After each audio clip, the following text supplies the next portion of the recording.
How to add new contacts to WhatsApp. Hi everyone, welcome back to our channel. In today's video I'll guide you on how you can add new contacts to WhatsApp, so just make sure to watch the video till the very end.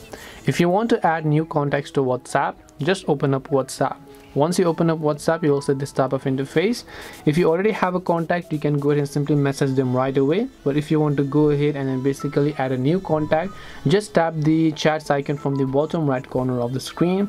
Once you tap the chat icon from the bottom right, you're going to be able to see this type of interface, where at the very top, if you look, you'll find this option known as new contacts. So you just want to make sure to tap on the new contacts option. All you have to do is simply go ahead and make sure to enter the first name over here. Once you enter the first name, in this case, you can simply go ahead and also make sure to enter your last name. Once you enter both the first name and last name, just make sure to enter the phone number of that person here.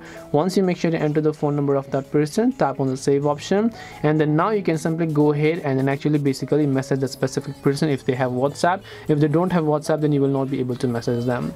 So this way you can go ahead and then basically add new contacts to WhatsApp. Hope this video was very helpful. If you have any questions, feel free to leave them down. Thank you for watching and see you in the next video.